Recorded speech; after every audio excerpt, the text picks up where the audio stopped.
Buenos días, tardes, Mario. ¿Qué Esto ya tal? para quien no lo Esto ya. escuche, según cuando lo escuche, porque O buenas los noches. podcasts son muy de escuchar por la noche también, ¿no? Sí, bueno, yo Haces lo utilizo también para el dictador. gimnasio, Ah, fíjate. mira, Que la para gente hacer dice que cinta, no, ¿no? pero para hacer cinta o algo así yo me pongo muchos podcasts porque me apetece mucho. Es ese momento de mi momento de desconexión del Tú mundo. imagínate a alguien haciendo cinta, pasándolo mal y escuchando nuestro podcast.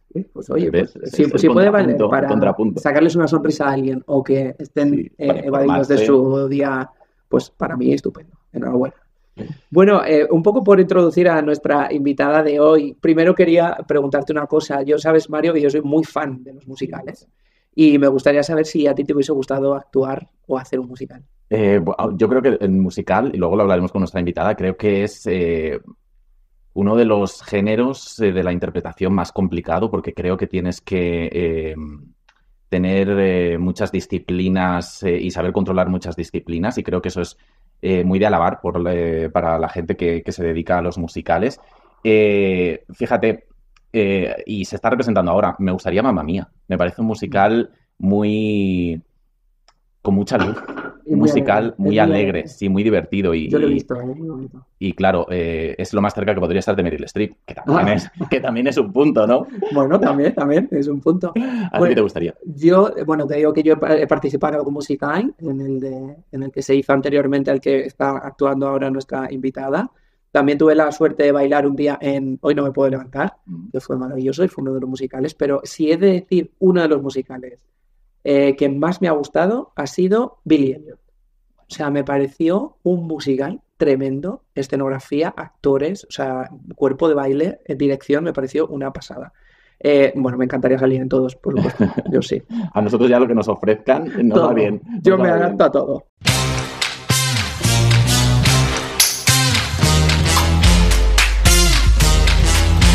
Comienza Actores Frustrados, el podcast sobre la verdad en el mundo del espectáculo, con Mario Abril y José Blanco.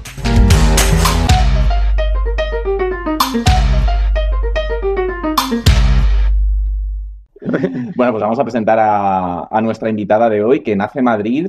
En el año 2000 comienza sus estudios de arte dramático en la Escuela del Actor en Réplica Teatro. A partir de ese momento continúa su formación en diferentes especialidades, entrenándose con maestros como José Carlos Plaza, Yayo Cáceres, Tania Arias o Fernando Piernas. Comienza su gran carrera televisiva en la serie Mujeres, en Televisión Española, dirigida por Dunia Yasso y Félix Sabroso, donde daba vida a la hermana pequeña de la familia, Magda.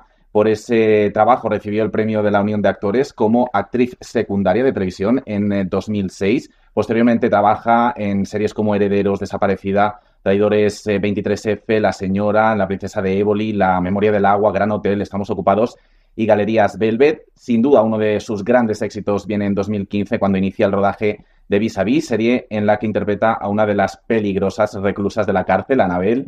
Por esta serie ha recibido varias nominaciones y premios, entre ellos el premio Ondas en 2015 y 2 veces el premio Unión de Actores como mejor actriz de reparto en televisión en 2015 y 2016.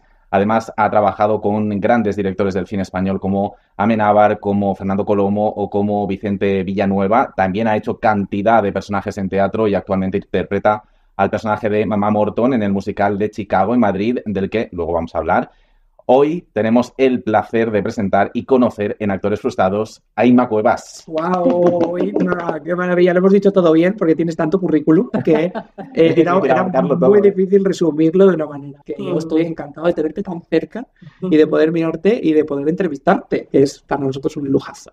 Bienvenida. Pues muchísimas gracias por invitarme a vuestro espacio y recordarme todo ese bagaje y todo ese currículum. Es un placer. Además, me estáis regalando unas vistas preciosas de Madrid que no había visto, así que Gracias a ti, lo reiteraremos todas las veces posible Sí, siempre pasa que cuando hacemos ese repaso, yo creo que muchos de los invitados echan la vista atrás, ¿no? Y dicen, ¿cuánto hemos recorrido, verdad? Y es verdad que voy a decir una cosa, pero en general la gente piensa que soy más joven de lo que soy. Es verdad que ese personaje del que hablabais, Magda de Mujeres, yo interpretaba a una niña de 17 años y yo en ese momento tenía casi 30. Fue un shock, yo creo, para mí poder interpretar ese personaje tan joven y desde entonces siempre pienso que tengo 10 años menos. Entonces es verdad que cuando de repente la gente me dice pues que he hecho, se piensan que llevo menos tiempo del que llevo trabajando, porque piensan que son 10 años menos, ¿no? Y efectivamente pues empecé a estudiar en 2000, 2001 y prácticamente desde que es a mitad bueno, pues en el segundo curso ya empecé a trabajar. Entonces llevo muchísimos años y es verdad que lo que más hago es teatro. Y luego, afortunadamente, pues se me han abierto las puertas en el audiovisual y, bueno, y en el teatro musical. Sí, que hemos visto que tienes un currículum enorme y sobre todo en teatro, que para mí el teatro es algo imprescindible en un actor y creo que es lo más bonito que hay participar en una obra. Bueno, vamos a empezar un poco por nuestra introducción. Le preguntaba a Mario que si él quería participar en un musical y tú estás ahora mismo actuando en uno de los más importantes a nivel internacional, que es Chicago, que está en el Teatro Apolo de Madrid. Y queremos saber cómo te llega este personaje, ¿no? Y cómo te enfrentas a él, que es Mama Morton, es un personaje, bueno, muy, muy importante en el musical. Yo siempre me remonto a la prehistoria y espero resumir rapidísimo. Pero habéis hablado antes de Mamma Mía. A mí me llegó una oferta de Mamma Mía para hacer Mamma Mía. Y yo aluciné. No se pudo dar la circunstancia, pero nos quedamos como con las ganas de trabajar. La productora, su produce y yo. Y entonces, bueno, pues estando rodando el programa para la 2, a este paso nos estrenamos, vinieron los americanos, suena como de americano, pero bueno, vino el equipo de Broadway de Chicago a España para hacer el casting. Y yo estaba como hoy o peor de congestionadísima y estuve como muchos meses mala y entonces me convocaron a las pruebas, pero yo les dije, no, o sea, ¿qué voy a hacer? Es que no me van a escuchar. Y entonces no hice las pruebas y se me olvidó. Y a los meses volvieron a insistir, queremos verte de nuevo. Y entonces me dijeron, los americanos se han ido, pero necesitamos verte. Entonces yo me grabé en mi casa, esta cosa moderna ahora de los self-tapes, y luego me convocaron de nuevo en persona con todo el equipo, el equipo de dirección artístico y musical de Chicago, de Madrid.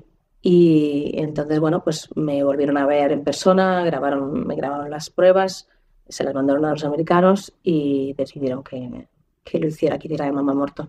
Yo tenía al principio mucho reparo pensando que iba a estar con un elenco de élite, que es con el que estoy, es un elenco de élite, y sobre todo que yo las mamás que había visto o que luego había bicheado, porque yo no había visto el musical, había visto la peli, pero no había visto. Entonces cuando me ofrecieron el personaje ya me puse a bichear. No quería ver mucho porque nunca me gusta ver como mucho, me gusta como inspirarme, crearlo y sobre todo que me ayuden con las directrices de las personas que quieren crear ese personaje, ¿no? Y vi unas cuantas Mama Mortons y dije, wow, yo no puedo cantar esto. Claro, porque normalmente son mujeres pues de 60 años y además son voces negras, son mujeres espectaculares que cantan gospel y todo, ¿no? Y es verdad que el director musical, Rob Bowman, me dijo, si hubiéramos querido una mujer de 60 negra, pues hubiéramos cogido una mujer de 60 negra, ¿no? Que las hay maravillosas, para interpretar, claro. Pero había algo de, bueno, pues que es verdad que hay una corriente, yo creo, nueva también, de que yo no quiero separarlo, ¿no? Pero porque un actor tiene que tener todas las disciplinas, ¿no?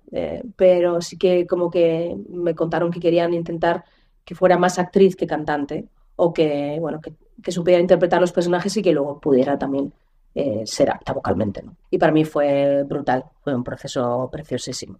Y sí que es verdad que no viene como, o sea, siento que no viene como azarosamente, ¿no? Sino que yo de repente he abierto una puerta hace muchísimos años en los que de nuevo vuelvo a cantar, porque yo hubo una época en mi vida que cantaba, pero luego me asusté y dejé de cantar. Pero de repente abres una puerta nueva, ¿no? Y bueno, pues se van colocando las cosas y vas llegando a ciertos lugares que, bueno, que te dan la posibilidad de que te llamen para un musical como Chicago. Yo nunca hubiera soñado con llegar a Chicago, de ninguna manera, ¿no? Ni siquiera Mamma Mía, quiero decir. O sea, nunca me hubiera planteado llegar a un gran musical. Aunque en realidad si lo pienso luego, digo, es que yo nací con fama. Quiero decir, yo crecí con fama. La serie hace muchísimos años y yo las películas que veía con mi madre en la tele o en el cine, me acuerdo, era Annie. 7 novias para 7 hermanos, West Side Story. Yo he nacido con el cine musical, ¿no? Y la serie que yo veía era Fama, donde en un mismo edificio pues la gente tocaba instrumentos, interpretaba, cantaba, bailaba. Yo nunca he pensado que un actor no tiene que hacer todo eso. Es que un actor tiene que tener todas las disciplinas. Es un artista, es un intérprete y cuantas más herramientas tenga, mejor. Entonces yo siempre he tenido esa idea en mi cabeza. De hecho, yo lo primero que hice fue danzar. Yo lo primero que hice con 14 años, súper tarde, fue bailar, porque en mi casa no me dejaban ir a clases de danza. Y yo con 14 años, pues cuando pude ir en metro, empecé a ir a clases de danza. Fue lo primero que hice. Y cuando pude cantar, canté. Cuando pude estudiar en una escuela de interpretación, lo hice. Y acrobacia, yo qué sé, malabares, todo lo que pueda. Idiomas. No, ya has dicho que como que tenías pensado mejor no seguir con el canto, que te asustas. ¿Por qué te asustas? Pues cuando yo empecé a dar clases, cuando yo estaba en clases de interpretación con José Luis Saiz, que además fue también el que me abrió un poco la puerta con mujeres, que fue todo bestia. Bueno, él cuando estábamos en clase de verso, que era mi profesor de verso, nos hacía un ejercicio que era cantar y para intentar no versificar las canciones, bueno, en fin. Y entonces cuando yo terminé de cantar la canción me dijo, tú vas a ser actriz de musical. Entonces en ese momento en la escuela no había clases de canto, entonces yo me apunté a clases de canto. Y empecé a estudiar con Luisa Torres, que es una cantante de zarzuela maravillosa, y con ella me hice todo el repertorio de musicales. Y hubo un tema que me mandó, y me acuerdo de estar en la escuela en réplica un día que me fui a ella a ensayar, porque era un espacio divino para trabajar. Me puse a cantar, y yo no sé si fue el eco, yo no sé si fue que algo se descongestionó en mi garganta, en mi cuerpo, en mi alma, o sea, es como si me hubiera quitado un corsé muy bestia. Sentí tanta libertad a la hora de cantar, a la hora de sentirme como súper liberada, que me dio miedo. O sea, sentí, no sé, de repente me viene, es una cosa a lo mejor muy loca, pero cuando de repente tienes tu primer orgasmo, que nunca lo has vivido y haces, y te asustas, ¿no? Y no sé, no tengo ni idea. No es algo como, lo desconocido. Sí, claro. Algo que, ¡guau! Y dices, ¿qué placer me da esto? Pero es que no sé si voy a saber volver a controlarlo o dejarlo libre. Y entonces dejé de ir a clases. Y luego un día repasando hace poco, además no sé por qué, vi que estuve 10 años sin dar clases de canto. Me dediqué a otras miles de cosas. Pero de repente hubo un momento en mi vida que necesitaba como volver a resetear, como me daba cuenta que había algo que, y además fue después de Vis a Vis, después de otras cosas que fueron que sucedieron después de Vis a Vis, y necesitaba como un poco resetear y sentirme de nuevo creativa. No quiere decir que antes no lo hubiera sido, pero había algo en mí que necesitaba como reexplorar o indagar en nuevas parcelas creativas. Y entonces me di cuenta en una sala de ensayos, en el Circo Price, que yo necesitaba seguir bailando y cantando, y sobre todo cantar. Y entonces tengo unos primos maravillosos que se llaman Alarmantics, los hermanos Aragón, con los que de repente nos juntamos y empezamos a cantar. Y fue muy sanador. Y dije, jo, qué bien haber recuperado esto, ¿no? Entonces a partir de ahí pues se abren puertas. Qué bien, qué bonito, qué bonito. Para mí ha sido una sorpresa saber que cantas y ya te escucharé cantar. Voy a ir a verte al musical sí o sí, lo tengo clarísimo. Inma, ¿crees que la gente es consciente del trabajo de preparación que tiene un personaje dentro de un musical? Yo creo que en general, que no sé, bueno, es que no se puede generalizar, pero la gente efectivamente no es consciente del trabajo que hay detrás, no es consciente. Y por otra parte, el público en general no tiene por qué saberlo, porque no hay que enseñar como todo el proceso, ¿no? Aunque sí que de vez en cuando deberían de ver qué es lo que se hace para llegar ahí, ¿no? De hecho, a mí muchas personas me dicen, bueno, pero ¿a qué hora tenéis la función? ¿A las 5? Ah, bueno, pero ¿a qué hora vas? A las 4:30, sí. ¿no? Y digo, no, tengo que estar mínimo 2 horas antes. ¿Pero para qué? Pues ya te lo sabes, ¿no? Simplemente o sea, yo digo, no, pues claro que me lo sé, me tengo que repasar, tengo que entrenar, tengo que calentar la voz, calentar el cuerpo, maquillarme, prepararme, entrar en escena, todo esto, ¿no? Estar con los compañeros, bueno, en fin. O sea, ni siquiera se plantean que pueda haber un proceso antes de cada función. Imagínate qué piensan de tú. Y además, en general, la gente que se piensa, pero porque no, lógicamente yo no sé lo que requiere hacer un edificio, no tengo ni idea, por ejemplo. Pero supongo que requiere de mucho esfuerzo y de mucho trabajo anterior, ¿no? Pero sí que es cierto que en general la gente piensa que lo más difícil de ser actor es aprenderse un texto. Y eso es lo más fácil. Es lo más fácil y es el primer paso. Luego hay miles de capas, ¿no? Y miles de cosas que hay que hacer para construir un personaje. Y sí, es complicado, pero también es cierto que a veces no hay que enseñar, ¿no? Pero sí que, bueno, sería bonito que de alguna manera la gente viera cuánto esfuerzo hay, ¿no? Y lo que supone psicológicamente también y físicamente. Yo pienso en mis compañeros bailarines, ¿no? Y flipo todo el trabajo que hacen. y que siempre hacen su trabajo con una sonrisa, a pesar de Sí. tener roturas de fibra, a pesar de Dolores valores por todos inmensos, lados, ¿no? eso es desastre, todo, ¿no? Sí, sí, total. Ya, hablabas también de ese desgaste mental que requiere la preparación de este tipo de espectáculos. No sé si también en los castings es un desgaste mayor, un casting para un musical que un casting para un audiovisual, una serie, una obra de teatro de dramaturgia normal. En mi caso, concreto, sí que, por ejemplo, cuando hice el casting de Mamma Mía, recuerdo que hay un poco más de desgaste emocional, porque además no es algo que yo haga a diario, quiero decir, yo no todos los días estoy haciendo castings bailando y cantando e interpretando. Hace muchos años aprendí que cuando yo voy a un casting, una prueba, voy a entrenar, voy a trabajar, voy a probar, voy a jugar. Lógicamente quiero que me den el personaje, ¿no? Pero me lo tomo como una jornada de trabajo para explorar y para dar todo lo que tengo, ¿no? Para intentar quitarme también esa presión, ¿no? Voy con las de ganar. Siempre hay veces que dices, bueno, pues sé que esto no es para mí, ¿no? Voy, juego y doy lo que doy, pero sé que hay un plantel de gente que puede hacerlo mejor o que encaja, ¿no? Porque ya no se trata de mejor o peor, sino que encaja y... Bueno. Pero sí puede ser que hay un desgaste mayor a la hora de... Porque tienes que estar con las 3 disciplinas y ya no te cuento si encima tienes que tocar un instrumento, porque, por ejemplo, en cabaret, ¿no? Muchos de los actores e intérpretes de ese musical bailaban, cantaban, interpretaban y tocaban instrumentos.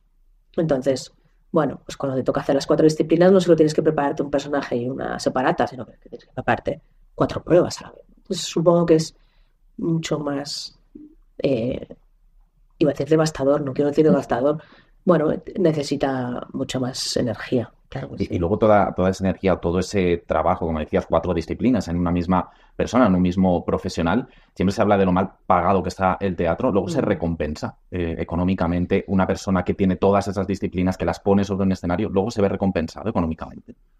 No lo sé, supongo que sí.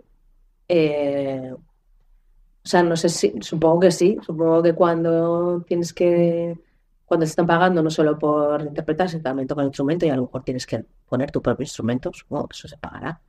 No lo sé. Pero lo que sí sé, que esto ya viene de mi parte como naif, es que se ve recompensado a nivel vital.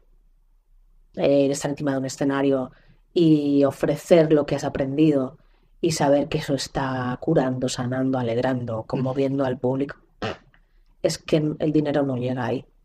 Por eso también es una profesión vocacional. Claro que necesitamos comer, por supuesto. Claro que hay muchos profesionales que necesitan hacer otra cosa o trabajar en 2, 3 trabajos para poder dedicarse a la interpretación y para poder sentirse libres, ¿no?, en el escenario. De hecho, bueno, es una de las profesiones con más paro que hay en este momento, ¿no? Y lleva muchos años. Pero bueno, a veces pienso que no estará del todo pagado económicamente todo lo que se hace en escenario, todo lo que dejamos a veces en nuestras vidas personales para subirnos al escenario, ¿no? Pero hay algo que es que, en mi caso, por ejemplo, no, o sea, valoro mucho mi vida personal, pero necesito de mi vida profesional, que digo profesional, pero en realidad es parte de mi vida. Me cuesta mucho no subirme al escenario, me cuesta mucho no sentirme creativa.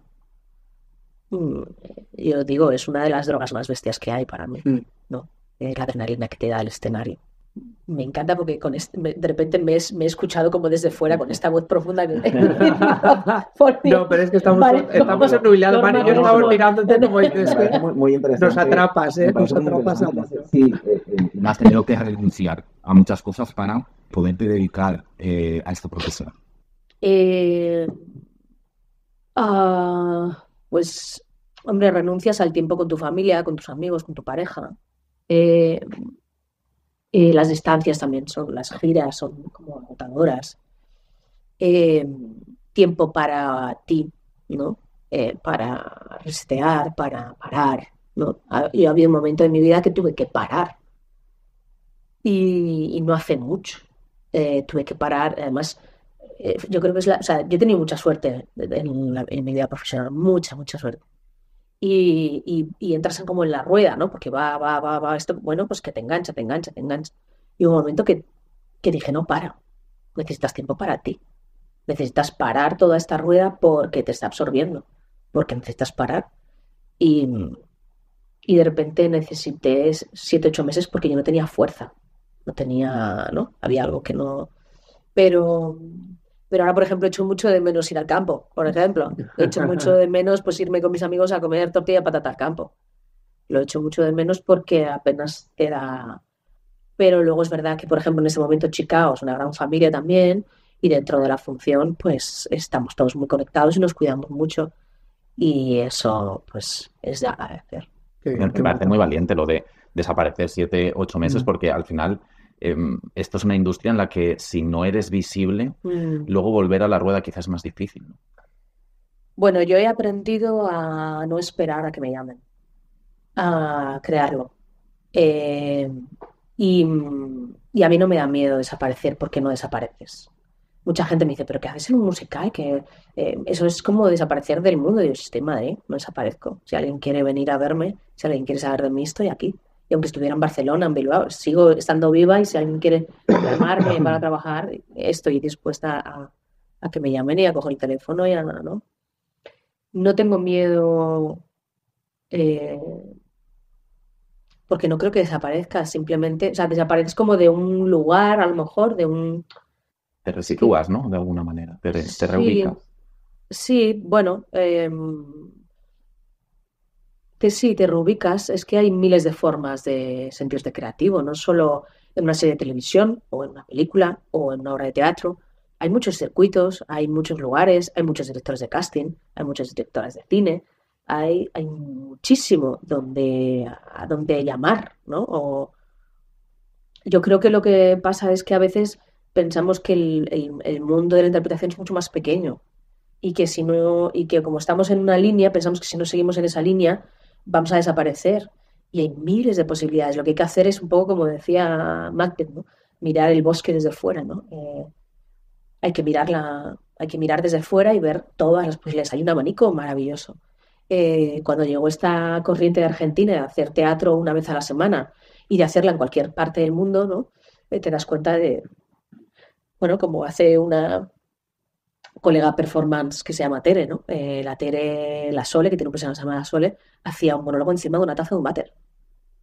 Quiero decir, si tú quieres trabajar, si quieres crear, te las apañas, ¿sabes? Sacas de donde sea para, bueno, para poner en pie lo que necesitas. Lo que pasa que a veces nos sentimos muy cómodos a veces, ¿eh? No sé si es eso, que no tenemos la fuerza, que no tenemos... O sea, yo he tenido la suerte también de tener una mano que me ha acompañado. Eso es fundamental. Cuando hay alguien que te acompaña a tu lado y que te empuja, es mucho más fácil. Porque a veces es una profesión, bueno, pues muy dura. Entonces, si tienes una mano al lado que te empuja, que te ayuda, que te potencia, pues todo es más fácil. ¿Tú crees que se le da el valor en España a los musicales como pasa en Estados Unidos o incluso en Londres? No, por supuesto que no, porque además hay una cultura que ha llegado como muy tarde aquí, ¿no? La cultura del musical ha llegado muchos años más tarde. Aunque el primer musical que se hizo, o la corriente musical en España, empezó en Barcelona. De hecho, el primer Chicago que se hizo fue en Barcelona, en catalán. Y allí además hay mucha gente que está muy formada en teatro musical y en Madrid o en otras ciudades. Pues, bueno, es que, bueno, digo Madrid porque es como el centro neurálgico de las escuelas y de todo, ¿no? Bueno, creo que en general el actor está un poco... no se le trata igual de bien que, por ejemplo, que en Londres, no se le respeta igual, ¿no? Amo la palabra titiritera y la palabra cómica. Yo vengo de una familia que ha ido de una ciudad a otra, ¿no? Como decía yo en un espectáculo, con sus brazos fuertes de una plaza a otra con su carromato, ¿no? Bueno, creo que en general el actor no está bien visto, pero y como que parece que cualquiera puede hacerlo, ¿no? Pero sí, yo creo que ahora hay una corriente muy bestia, hay gente muy preparada que además se ha ido a otros países, a otras ciudades, a formarse y junto con la formación de aquí en España, pues es que tenemos grandes profesionales, Sí. gente muy bestia. También dudo mucho de que la gente que... Es como lo del cine español. No, es que a mí el cine español no me gusta. ¿Cuántas películas has visto de cine español? En este último año, ¿no? Qué rabia me da. Claro. Eso. Cuando me dicen, nos dicen eso, nosotros que somos muy fan del cine español, y a mí me da mucha rabia que me digan eso. Porque es que no han visto ni la mitad. Han visto la que sale en Antena 3 o Telecinco, que me da mucho bombo, mucha publicidad, pero es que cine español hay muchísimo. Es muy interesante. Muy interesante. Sí. Entonces yo creo que esto también pasa con el teatro musical. Y bueno, también pasa un poco con el teatro de texto, ¿eh?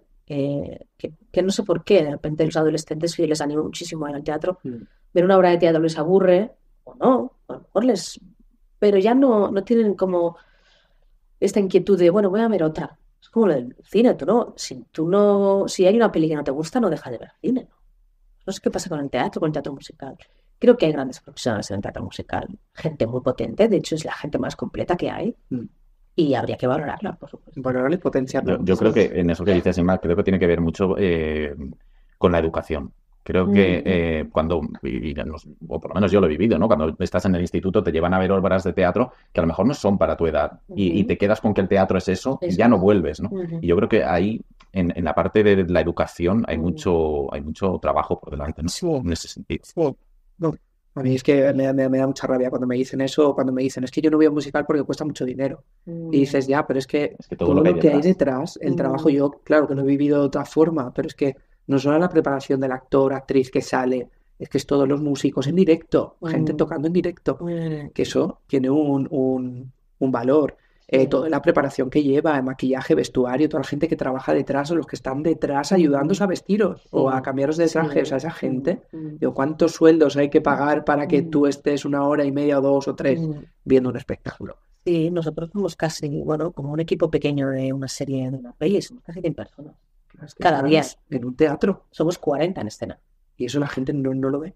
Sí. No lo ve. Y sí que es verdad que también te digo que es verdad que es caro el teatro musical. No es para que vayas todas las fines de semana. Pero, por ejemplo, en este momento en Chicago hay muchas ofertas divinas, quiero decir. Claro. Y no tienes por qué estar en patio butacas, puedes estar en club o en anfiteatro y llevarte una súper experiencia, quiero decir. O, bueno, pues decirles a tus amigos que hagan una recolecta y que... Pero hay entradas muy económicas dentro de que es teatro musical, quiero decir, puedes ver Chicago por lo mismo que te cuesta una entrada de teatro en patio butacas. Quiero decir, por 25 euros tienes una entrada para ver un mega musical. Bueno, antes cuando hacíamos el repaso, que como decías, supongo que en tu cabeza ibas evocando muchos de esos trabajos, ¿te acuerdas de la primera vez que dijiste, esto es lo mío? O es que eso es el primero, entonces he ido a no, el anterior, no. ¿Es que tienes tanto? No, pero claro. Que para ir atrás. Sí, claro, yo la primera vez pues recuerdo estar en un escenario trabajando, cobrando de alta. Fue haciendo una función en el paseo en el paseo principal que hay, en el teatro principal en Burgos, en un teatro de calle, con una compañía de clowns, que además es muy fuerte porque hacíamos números que hacían mi familia, que luego me enteré que estamos copiando los números de mi familia. Y vienes de la familia Aragón. Sí, es que es una familia de circo, una familia de artistas. Pues, pero es verdad que yo luego eso o sea, ahora lo cuento con tranquilidad, pero hubo mucho tiempo en el que yo, bueno, pues no hablaba de ello, en realidad. Pero sí, creo que la primera vez pero creo que no es la primera vez que yo dije, esto es lo mío. O sea, creo que cuando ya bailaba, me fascinaba estar encima del escenario. Recuerdo, además, el otro día se lo comentaba a unos alumnos de Som Academy. Y ese día, claro, cuando mi tía Elvira de repente me vio bailar por el escenario, le dijo a mi madre, tu hija tenía algo. Y mi tía Elvira fue de verdad la que hizo que yo creyera en mí, o que empezara a creer en mí. Esa frase, porque en mi casa es verdad que, claro, como lo han vivido, no querían que yo pasara, bueno, pues ciertas cosas. Entonces, yo creo que se negaban un poco a que yo siguiera como la línea. Y bueno, a mí el teatro ya desde la escuela, desde el cole, que yo hacía teatro desde muy pequeña, pues me daba, sí. Y luego creo recordar que cuando estaba en último curso, en COU, estábamos haciendo Hamlet y hubo pues como pruebas para ver quién hacía Hamlet de todo el cole. Y yo me presenté para hacer Hamlet. E hice Hamlet. Entonces, cuando yo terminé la última actuación de Hamlet en el colegio, en el patio de butacas, en el Con el ¿cómo se salón de dice? actos. En el salón de actos, eso es, en el salón de actos. Y de repente se cruzó conmigo mi profesora de matemáticas, que yo era muy mala en matemáticas, pues me dijo, claro, ahora lo entiendo todo, Emma. Ahora lo entiendo todo, ¿no? Entonces dije, guau, pues ya está. No, hay algo de... Sí. Tú naciste ya con eso, ya naciste con esa Sí, pero yo no era inquietud, yo consciente, creo. no lo sé. O sea, Pero estaba. te tiene que salir en algún momento. Estaba, Fue ahí. sí. Y qué importante es tener en la vida, cuando quieres empezar a dedicarte a algo o crees que algo te empieza a gustar, tener una tía Elvira o tener una profesora de sí, matemáticas que te impulse, ¿no? Y te diga, Sí. yo creo que por aquí va a ser, ¿no? Sí. Es muy importante esto Sí, también, ¿no? sí. Luego tengo que decir, porque parece que por mis padres siempre me han adorado y me han apoyado y son muy orgullosos, pero bueno, hay algo de protección también, ¿no? Que ellos lo hacen Es lo típico. pero también hay algo que yo les agradezco muchísimo, esa protección o esa que hayan intentado como llevarme hacia otro lugar, porque eso es lo que me ha dado fuerza, en realidad, para ir a donde yo quería ir. Con lo cual está muy bien, quiero decir, cuando tienes tensiones por otro lado, tienes a alguien que te retiene, también dices, bueno, ¿será por aquí o no será por aquí? Pues sí, quiero, ¿no? Y tener la fuerza como para ir.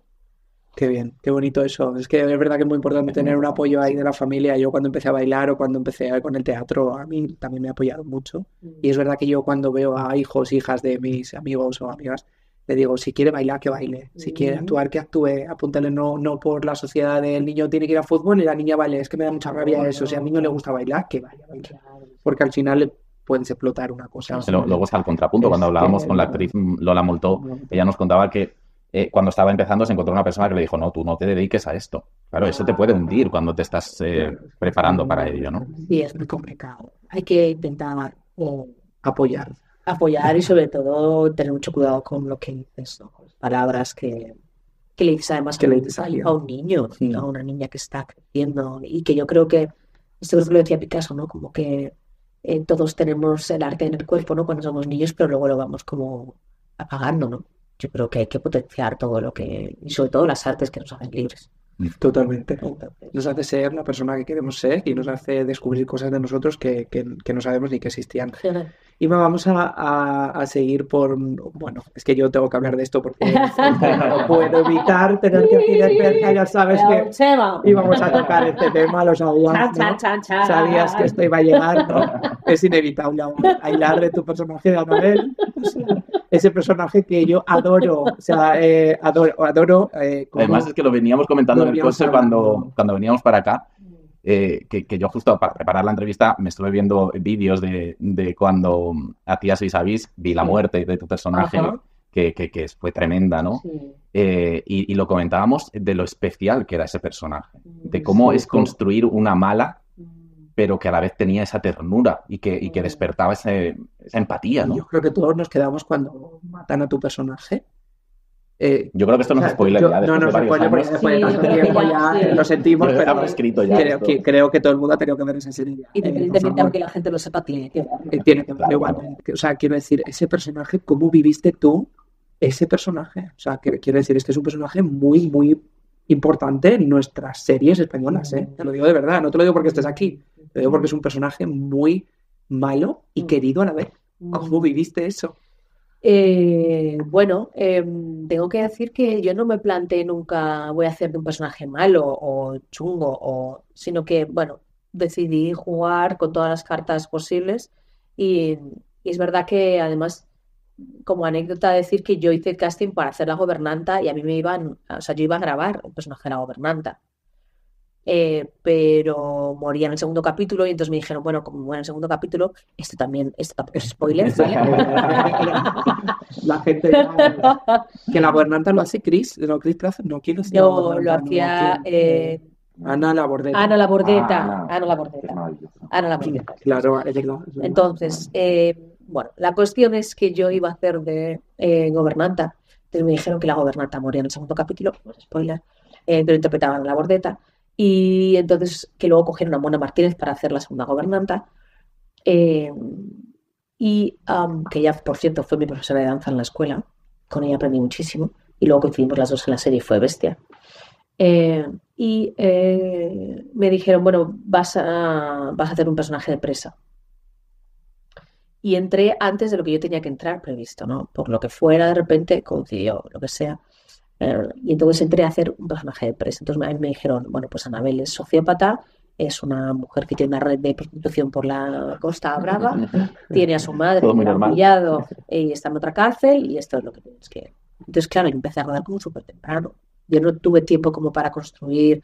Entonces fui creciendo, el personaje fue creciendo poco a poco en la serie. Pero sí que es verdad que en el primer capítulo con Jesús Colmenar teníamos una secuencia en la que estábamos Maggie y yo como que, bueno, pues la tusaba, era como súper amiga de ella, ¿no? Porque es un poco esta cosa de somos súper amigas todas, pero me debes 3.000, ¿no? Y bueno, y creció el personaje, o sea, nació en un momento, me acuerdo de una secuencia con Maggie en la celda, y Jesús Colmenar dijo, hostia, acabo de ver por dónde van a ver. Y dije, creo que yo también. Me dijo, ve más por ahí, ok, otra vez, otra toma, por ahí. Guapa, guapa. Y entonces de repente encontramos de dónde es este ser, ¿no? Se movía, qué artimañas utilizaba, ¿no? Y luego es verdad que yo me inspiré muchísimo en Joe Pesci, ¿no? En estos personajes que hace siempre de gángster, ¿no? Y luego hay una película que se llama Misery, que hay un personaje divino, que es esta fan del escritor, y que también tenía esta cosa como dulce, pero que le partía las piernas, ¿no? Entonces, de repente, pues dices, tengo que mamar de ahí, ¿no? De estos gángsters, de estos personajes que parecen que son dulces, pero que tienen un mundo ahí terrible dentro, ¿no? Y que también Annabelle es humana y que no solo es humana todo el rato, ¿no? Que yo también insistía mucho esto a los guionistas, ¿no? Por favor, no me la hagáis todo el rato mala, sino que tenga aristas, que sea humana, ¿no? Incluso recuerdo una secuencia en la que, bueno, yo me inventé que Sole para mí era la madre que nunca tuve, ¿no? Pero que eso era una cosa que yo me inventé para mí, era mi pequeño secreto, ¿no? Que tuve, ¿no? En la serie. Y recuerdo que, claro, lo tuve que como lanzar al director cuando de repente le dije, déjame emocionarme cuando sé que Sole ha pasado su operación de corazón, ¿no? Me dijo, oye, coña, ¿cómo Anabel se va a emocionar? Dije, déjame, por favor. Estoy en plena secuencia con todas las presas en la sala. Anabel es la chunga de la cárcel. Si a ella le ven emocionarse, ella va a perder, porque se van a reír de ella, va a perder fuerza pero déjame que ella tenga como su momento íntimo y que se emocione, ¿no? Que tenga un segundo de... Me dijo, bueno, va, hacemos una toma ya. Digo, vamos a humanizarla, vamos a darle otro carácter, ¿no? Y fue brutal. Yo le agradezco mucho a Jesús Colmenar que me dejara hacer eso, ¿no? Y que ofreciera otra arista de Annabel, ¿no? Es que yo creo que esa parte que hablábamos de la vulnerabilidad de Annabel, o sea, era muy mala, pero era muy vulnerable. Pero Entonces, y qué bien lo llevabas. Sí, yo jugaba, claro, yo jugaba que ella, porque yo de repente descubrí que Annabel no tocaba. Ella no pegaba, ella mandaba para pegar, ¿no? No era como Najwa que cogía la pistola, ¡pum! Y te pegaba un tiro, ¿no? Que era mala, violenta. Y sobre todo que no lo hacías así. Y sobre todo que había algo también de que yo pensaba que Annabel era como muy humana, que había algo de que Annabel te la puedes encontrar en tu oficina. Es un personaje que te lo puedes encontrar en la calle, ¿no? Que no es un personaje de cuento, es un ser un poco, pues esto. O sea, hay sociópatas por la vida. Y entonces por eso yo creo que también Annabel fue tan odiado, porque era un personaje construido con matices humanos, o sea, quiero decir humanos, con matices como reales, ¿no? Y yo no lo juzgaba nunca, porque si yo lo llego a juzgar, seguramente no hubiera llegado a los lugares a los que el personaje llegaba. Annabel se va creando poco a poco. Annabel se va llenando de herramientas. Annabel tiene que mirar a unos ojos, que en este caso fueron los de Maggie. Tengo que tener a un director que me dice, ¿no? Hacia dónde tengo que ir. Hay un guión, hay unas palabras, hay una escenografía, hay un vestuario. Todo eso hace que el personaje esté. Yo no lo creo de la nada. Era maravilloso, Inma. De verdad te lo digo. Es que era un personaje que estaba muy bien construido y era una de las cosas que estábamos esperando preguntarte, porque era muy, muy bueno. O sea, era un personaje muy bien hecho. Yo sí que es verdad que me vi mucho material en esa época. Fíjate que en general intento como no mirar otras cosas para que no ensucien como mi proceso. Pero con Annabel, lógicamente me inspiro mucho cuando llego al plató y veo a mis compañeros, me dicen cómo tengo que moverme, hacia dónde, ¿no? Pero claro que yo me invento qué forma de andar tiene, me invento dónde se esconde la droga, claro que me invento qué tipo de música le gusta, las relaciones que tiene, los secretos propios míos los tengo que crear yo para darle como matices. Bueno, sí que es verdad que Jesús Colmenar siempre me decía, es que era una cosa muy curiosa, cuando yo te hago una nota la hacías. Y digo, claro, ¿no? O Se sea, como supone que que es lo que hay que hacer. sí, pero a veces es verdad que yo no me planteaba que eso no fuera así, ¿no? Es decir, yo seguía una línea de trabajo y luego Jesús, en este caso, Sandra Gallego, por ejemplo, ¿no? La otra directora, eh, bueno, te dan notas y tú las haces y confías a muerte. Y, y es un proceso muy largo también, claro. Y sobre todo esto, no juzgarlo, no juzgarlo. Yo creo que para los espectadores, por ese cariño que le teníamos a Anabel, la muerte fue inesperada. No sé si para ti también fue la muerte inesperada o esperabas que de alguna manera tu personaje tenía que terminar así. Esto que voy a decir es un poco extraño, pero es que a mí Blanca Portillo me ofreció hacer la casa, iba a decir la casa de los espíritus. Me ofreció hacer al Ángel Exterminador en teatro. O sea, la cuestión es que cuando estas son cosas que a lo mejor suenan, yo no sé si es la primera vez que lo digo, pero bueno, yo cuando se hace la tercera temporada de Vis a Vis, se había parado un año antes y lo compra Fox. Entonces yo estaba haciendo ya mi vida. Y entonces nos llamaron para hacer una tercera temporada después de un año sin haber hecho Vis a Vis. Y entonces yo estaba haciendo otras cosas como el resto del elenco. Y justo una semana antes de que me llamara Luisa Narciso para decirme que se quería hacer Vis a Vis, me había llamado Blanca Portillo para hacer El Ángel Exterminador. Mi Blanca Portillo es una de las grandes actrices de este país. Compartido total, no podemos decir otra cosa. Y entonces yo me acuerdo que estaba en Londres cuando a mí me llaman. Y claro, yo además siempre recuerdo esa conversación y Blanca y yo siempre la hablamos. Nos pasamos como 3 minutos riendo las dos sin decir nada. O sea, fue de, hola Blanca, hola Ima, ay, hola, ay, qué nerviosa. O sea, nos pasamos como el principio de la llamada riéndonos de la emoción y de la admiración, en mi caso hacia ella. Y luego, pues bueno, ha habido ahí un trabajo muy bestial, muy bello. Entonces, bueno, pues para mí se me complicaba hacer las dos cosas a la vez, porque en El Ángel Exterminador éramos un elenco de 20 personas. Se ensayaban muchísimas horas, estuvimos casi 3 meses ensayando. Era una obra muy compleja. Y entonces, bueno, pues era muy agotador hacer las dos cosas. Y entonces se planteó que el personaje de Anabel desapareciera. Entonces, bueno, es verdad que no sabía cómo iba a ser, la verdad. Pero creo que fue bonito final. Y sobre todo, además, de manos de quién fue, ¿no? Cuando llegó el personaje de Altagracia, ¿no? Adriana Paz, que a mí me fascinaba cuando yo la vi trabajar, me fascinó. Entonces también había algo de que no fuera ninguna de las presas, ¿no? Por todo el cariño y todo lo que habíamos creado durante 3-4 años. Y me pareció muy guay también poder trabajar con Adriano. Yo, que como soy me encanta todo el tema series y tal, ¿cómo eran los rodajes, los platós? ¿Dónde rodabais esto? Pues las 2 primeras temporadas las grabamos en unas naves impresionantes que había en Colmenar Viejo, que se construyeron y se hicieron como si fuera una cárcel de verdad. Es que parecía una cárcel de verdad. Sí, yo la primera vez que entré al plató, y además lo hablaba con una gobernanta de una cárcel de verdad, porque me preguntaba, ¿qué es lo que te pasó cuando viste Y digo, lo más fuerte fue escuchar el ruido de las rejas cerrándose y el olor a hierro. Me dice, pues las presas recuerdan eso. La primera noche que duermen en la cárcel. Y, o sea, lo que no se les va nunca de la cabeza es el silencio de la noche, los lloros de la noche, las quejas de la noche y las puertas cerrándose y el olor a hierro, ¿no? Estaba tan bien construido que es esto que cuando te lo hacen tan fácil, pues claro, es que los personajes aparecen solos, casi solos, ¿no? Estaba muy bien construido, muy bien construido. Y bueno, eso que era una gran familia. Estábamos allí metidas 24 horas. La marea amarilla. La marea amarilla, esa gran marea amarilla. Fue muy bestia. Además fue la primera serie, bueno, no fue la primera serie de mujeres porque estaba 7 hermanas antes, que yo creo que fue un poco la pionera de mostrar un mundo de mujeres en otra época. Pero Vis a Vis marcó también un antes y un después en cómo se veía la televisión, porque antes se veía solo en los canales locales, pero de repente se podía ver en plataformas. Y es eso que fue una de las grandes series de mujeres, ¿no? Una cárcel de mujeres, con un gran elenco. Es que el elenco era tremendo. Es que tenéis un equipazo tremendo. Sí. Y era, o sea, ya dices, era una familia, o sea, que teníais una buena sintonía todas y que eso se mostraba. Yo creo que nada.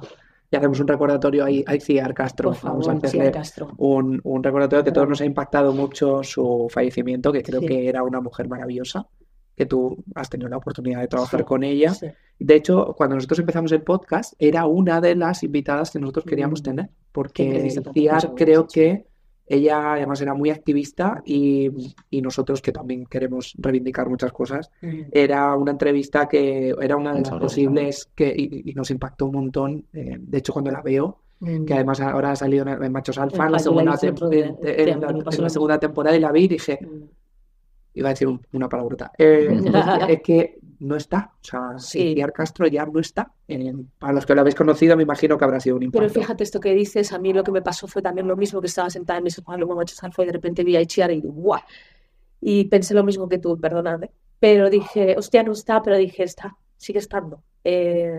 Porque afortunadamente la cámara la ha captado y porque a pesar de que no la capte la cámara, que sigue estando ahí, por este movimiento que ella ha creado o que ella ha impulsado, o que ella ha seguido, o sea, sigue estando súper presente Itziar, en todos los lados, por todo lo que ha movido. Es que ha movido mucho. Es Mucho, sí. una chica que ha movido mucho. Sí. Entonces sigue estando súper, súper presente y eso es fantástico, ¿no? Que tu obra siga estando viva a pesar de que tu ser no está, pero tu alma sigue vagando y tus libros y tu arte sigue estando. Y que la vamos a poder ver, porque al final lo bueno que tenéis los actores y actrices que salís en televisión, en cine, que eso va a quedar de por vida y eso es maravilloso. Sí. Pero bueno, entiendo que era una Y el mujer cariño, maravillosa, ¿no? ¿no? Que además tenía pinta, ¿no? Yo no Sí, la hemos sí, conocido, era una pero tipa que además eso, como que era una muy amiga del amiga. mundo y de todas las causas estaba ahí la primera y cualquier cosa que necesitabas era una mega productora. Ella creaba grupos, o sea, siempre que había que hacer un movimiento, ella siempre tenía gente a la que llamar. O sea, tenía una red bueno, pues de gente a la que poder apoyarse y Sí, era muy querida. muy además. movimiento, sí, con un movimiento muy bestia. Sí. Pues nada, le damos un recordatorio Un desde recuerdo- aquí, un recuerdo muy para- grande para para ella y para su Iciar y familia, por todo supuesto. cariño. y amigo. Bueno, hablabas antes de que cuando no hay trabajo tú lo creas, has dirigido, has producido espectáculos. ¿Cómo asumes ese riesgo de producir un espectáculo? Porque al final es un riesgo, llevar un espectáculo a unas tablas también es asumir riesgos, ¿no? Y sobre todo no irte de vacaciones, porque no te Sí, es un poco esto al final, sí. Asumes riesgos, pero claro, lo que pienso es en la necesidad que tengo de crear, de juntarme con un equipo creativo interesante y que me haga plantearme preguntas y sobre todo hacer familia para contar historias. Entonces no es un riesgo porque nunca sabes qué va a suceder, pero lo importante es, como decía, esto va a sonar feísimo, pero Gon Ramos, que es un tipo maravilloso, actor, director, dramaturgo con el que he trabajado, él decía, lo importante, o sea, puedes hacer una mierda, y lo importante es que es tu mierda. ¿No? Suena terrible porque él es filósofo y él es un escritor precioso y dice unas cosas divinas, pero es un poco esto, ¿no? Al final es, claro que siempre va a haber alguien que te va a decir que lo que haces no gusta, pero es que lo importante es hacer lo que te gusta o lo que necesitas, no lo que te gusta, lo que necesitas, ¿no? Y crear movimiento, hacer, mover, accionar. Es un riesgo, por supuesto, porque es muy complicado, porque llamar a las puertas para que se te abran los teatros es complicado, porque a veces lo que has elegido no está en la temática del año, porque a lo mejor el autor o la autora no es española y se están, bueno, pues promocionando otro tipo de dramaturgos. A veces es complicado, pero lo importante es accionar. A veces es agotador, por supuesto, porque además eso pierdes, bueno, pierdes, no quiero decir perder porque nunca se pierde, pero bueno, es complejo. Arriesgas. Arriesgas muchas cosas, claro que sí. Pero es que quien no arriesga, no gana. No gana. Es así. Es así. Sí. ¿Y qué quieres, o sea, en tus producciones, direcciones, qué es lo que quieres mostrar? ¿Qué es lo que te gusta? ¿Cuál es tu mensaje? Creo que todos los que hacéis este tipo de producto mostráis algo, queréis mostrar algo, ¿no? Cuando hablábamos de Ichi, que ella quería mostrar esa reivindicación, ese activismo, pues tú, ¿qué mensaje quieres lanzar con tus obras? En realidad siempre intento como que lo que hacemos, porque yo no estoy sola, tengo un grupo a mi lado, pues Sala, que nos formamos que nos han, y luego siempre trabajamos con las mismas personas, pues Javier de Alegría, que es nuestro gran iluminador, escenógrafo, por ejemplo. Intentamos como ponerle un poquito más de belleza a la vida. Y luego también es verdad que hemos descubierto sin apretarlo, necesitamos hablar de causas sociales, necesitamos que nuestras obras sean un altavoz para movimientos que no se hablan del todo o que, pues eso, que necesitan un espacio, necesitan un altavoz. Un altavoz. Entonces, es un poco, creo que... Sí. Vale.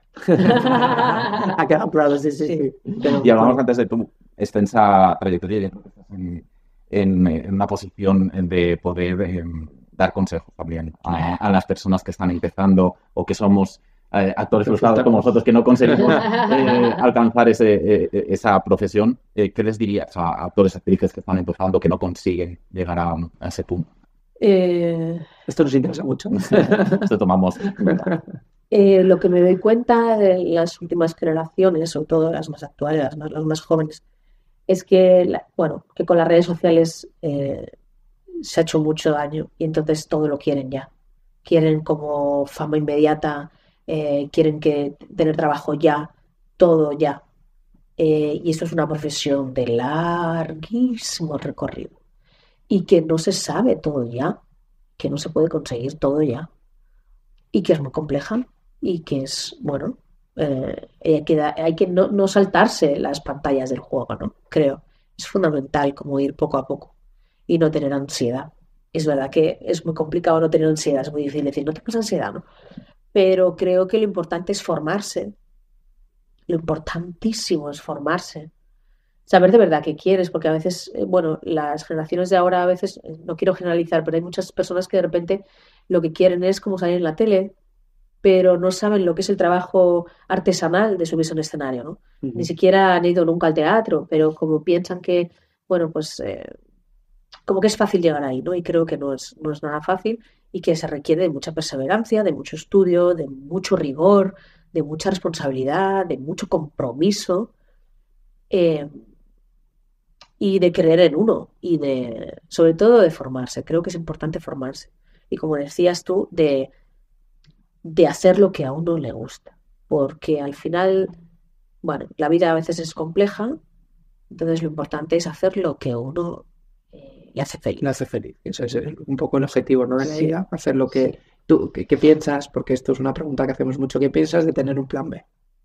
Para el mundo de los que os dedicáis al mundo de la interpretación o del espectáculo, siempre preguntamos porque hay gente que nos dice que el plan B no debería ser y otros que dicen que es necesario. ¿Qué opinas tú? Emilio Gómez, que es un actor amigo de hace muchísimos años y con el que yo hemos producido un espectáculo que se llama Las uñas rojas, que él escribió. Él decía, yo tengo plan A, plan B, plan C, plan D, tengo todos los planes del mundo, ¿no? Pero inevitablemente soy actor por encima del mundo. Yo no he visto una persona que se haya reinventado más o que haya probado miles de cosas. Creo que, lógicamente, cuando tienes que comer, no es que haya un plan B o un plan C, sino que es que puede ser lo que necesites ser en cada momento. Y claro que necesitamos trabajos alimenticios, como se dicen, ¿no? Pero si tú eres actor siempre, ¿no? Cuando tienes un plan B, puede ser que a lo mejor, es que lo de los planes, claro, yo no sé, porque en mi propia experiencia yo no he tenido que hacer otra cosa. Yo no me he visto en esa situación. Pero sí que he hecho otros trabajos y los he hecho tranquilamente. Creo que la vida es cíclica y que hay momentos en los que uno tiene que saber qué es lo que necesita y ser muy conscientes de que a veces necesitas hacer de otras cosas para subirte en escenario. Y que a veces es verdad que piensas, pues si me gusta más este otro plan, pues a lo mejor es que este primero que yo pensaba no era tan real, ¿no? O que de verdad no tengo tanta fuerza para luchar y no pasa nada. Claro, no, por lo ¿sabes? No hay que obcecarse. Y si es lo que quieres, claro. Sí, porque a lo mejor piensas que es una cosa fantástica o no, y cuando llegas dices, pues esto no me interesa tanto. A muchos que les pasa, que luego lo prueban y dicen, pues esto no Claro. es lo que yo quería. De hecho, lo que hablamos yo creo que un poco la fama, ¿no? Que yo creo que hay gente que busca la fama y hay gente que Y busca cuando trabajar en ve la todo interpretación. el, que no es lo todo el mismo. trabajo que hay detrás, dice, pues... No, esto no es lo que yo pensaba. Yo llevaba de festival en festival y de evento en evento y de foto en foto. Y hay que trabajar, hay que estudiar, hay que formarse, hay que bailar, hay que cantar, hay que hacer un montón de cosas que mucha gente en las redes sociales eso no se aprende. Y aparte de Chicago, ¿qué más tienes sobre la mesa? ¿Qué proyectos te gustaría tener sobre la mesa? Pues, ¿qué te gustaría hacer? ¡Hala! Pues me gustaría seguir cantando, por supuesto. Por ahora solo tengo Chicago, sé que es verdad que tengo en la mente como varios proyectos que quiero como impulsar como directora. Y bueno, tenemos una gira preciosísima con Chicago. Y bueno, vamos a ver qué sucede. No, o sea, es verdad que a veces digo, siempre bueno, ¡Allah! Me gustaría seguir cantando. Es que a veces tengo que tener cuidado con lo que pido, porque se me cumple, ¿vale? Entonces, No, muy está bien, mal. muy bien. Oye, entonces, a esto- veces tengo que pedir con Bien. conciencia. Entonces, así lanzarlo así es como complicado. ¿Hasta cuándo estáis O sea, en sí, Chicago? estamos hasta el 2 de junio. 2 de junio. O sea que hay que ir a ver Hay Chicago. tiempo. Hay tiempo todavía, pero hay que coger entradas que por lo que veo está siempre hasta arriba. Sí, está hasta arriba, pero bueno, hay entradas, hay que ir. Hay oportunidades. hay que ir. Y me ha sido un verdadero placer poder Muchísimas charlar gracias. contigo. Como decimos a todos los invitados, te vamos a dar nuestro currículum, Por favor. ¿vale? Por Y de si hecho ha quieres. dicho que va a hacer nuevos proyectos, así que yo se lo lanzamos ahí en plan de, Podemos- oye, Para que nos tengas en cuenta, Por favor. liarnos con Blanca por ti también. O sea, puedes pasar. por supuesto, te damos autorización y consentimiento para que nuestro currículum pase de mano en mano. Y más de las entrevistas de las que hemos hecho, de las que me quedaría hablando contigo porque hipnotizas cuando hablas, la verdad. Ha sido un verdadero placer, Inma, de verdad, hablar de tantas cosas, porque tu trayectoria es muy extensa, pero hemos hablado de la vida, que yo creo que es muy importante, y conocerte también, la persona que hay detrás de la actriz y de los personajes que vemos habitualmente. Ha sido un placer, Inma. de verdad. Muchísimas gracias por ofrecerme este espacio para charlar con vosotros. Gracias a ti y gracias por contestarnos y por estar aquí, de verdad. Gracias.